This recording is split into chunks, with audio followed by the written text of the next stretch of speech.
అండి, welcome back to our channel. ఈరోజు ఈ వీడియోలో మనం రాగి మాల్ట్ లేదా రాగి జావా ఏ విధంగా తయారు చేసుకోవాలో చూద్దాము.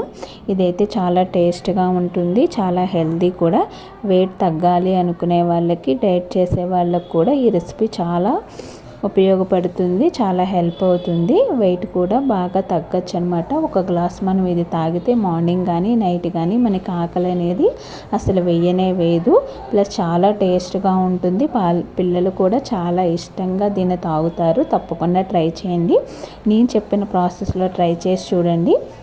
మీ పిల్లలకి మీకు కూడా తప్పకుండా నచ్చుతుంది. మీ ఫీడ్బ్యాక్ను కూడా నాకు కంపల్సరీగా తయారు చేసుకున్న తర్వాత షేర్ చేయండి.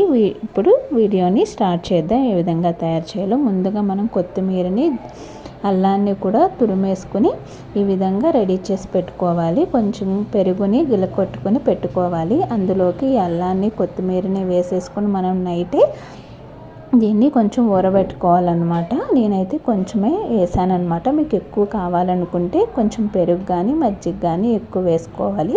ఇది మనం పొద్దున్న తాగాలనుకుంటే ఈ విధంగా నైట్ నానబెట్టుకోవాలి. సాయంత్రం తాగాలనుకుంటే మార్నింగ్ టైంలో.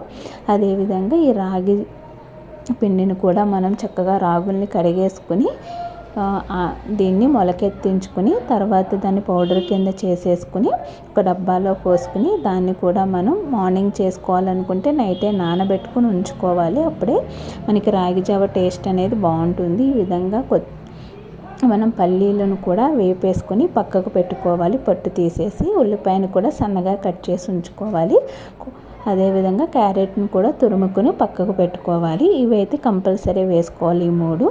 ఇక మిగతావనేవి మన ఆప్షన్. ఏమైనా యాడ్ చేసుకోవాలంటే యాడ్ చేసుకోవచ్చు. ముందుగా వాటర్ని పెట్టుకుని మనం ఎంత తయారు చేసుకోవాలనుకుంటున్నామో క్వాంటిటీని బట్టి వాటర్ని పెట్టుకుని అవి మసిలిన తర్వాత మనం నానబెట్టి ఉంచుకున్న ఈ రాగి పౌడర్ని ఈ విధంగా ఇందులో వేసి కలిపేసుకోవాలి.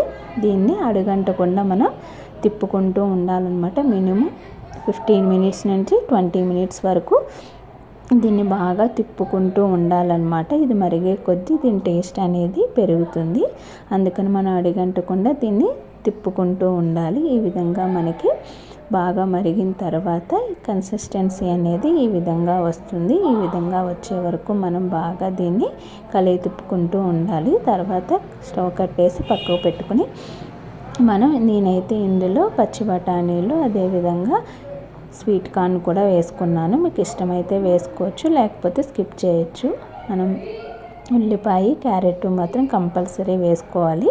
టేస్ట్ చాలా బాగుంటుంది. వీటిని సన్నగా ఈ విధంగా కొంచెం ఒక స్పూన్ ఆయిల్ వేసుకుని ఫ్రై చేసుకుని పక్కకు పెట్టుకోవాలి. మనం ముందుగా రెడీ చేసుకున్న ఈ రాగి జావలోకి దీన్నంతా ట్రాన్స్ఫర్ చేసుకోవాలి.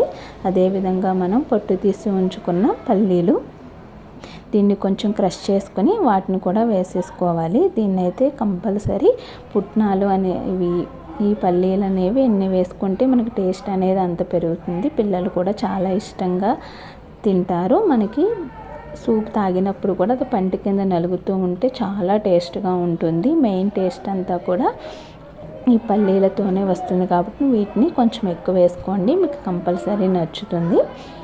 ఈ విధంగా వేసుకున్న తర్వాత ఇదంతా కలిసే విధంగా కొంచెం తిప్పుకోవాలన్నమాట. తిప్పేసుకున్న తర్వాత మనం ఈ విధంగా పెరుగులో నానబెట్టి ఉంచుకున్నాం కదా ఈ కొత్తిమీర, అదేవిధంగా జింజర్ని మనకు నచ్చితే ఈ విధంగా వేసేసుకోవచ్చు. మనకి కొత్తిమీర, జింజర్ ఓన్లీ ఫ్లేవరే కావాలనుకుంటే దాన్ని వడగొట్టేసుకుని పిప్పి పక్కకు తీసేసి దాన్ని మాత్రమే వేసుకోవాలి. ఇందులో కావాలంటే కొంచెం మజ్జిగని కానీ పెరుగుని కానీ గిలకొట్టుకుని వేసేసుకుని మనం కలిపేసుకుని ఈ విధంగా గ్లాస్లో పోసేసుకొని సర్వ్ చేసేసుకోవచ్చు. మనకు చల్లగా కావాలంటే ఫ్రిడ్జ్లో పెట్టుకుంటే చల్లగా తాగొచ్చు. లేదు వేడిగానే తాగాలి అనుకుంటే కొంచెం గోరువెచ్చ అయిన తర్వాత తాగండి. ఇదైతే టేస్ట్ అనేది చాలా చాలా బాగుంటుంది. తప్పకుండా ట్రై చేయండి ఈ రెసిపీని అయితే. ఈ వీడియో కనుక మీకు నచ్చితే తప్పకుండా లైక్ చేయండి, షేర్ చేయండి, సబ్స్క్రైబ్ చేసుకోండి.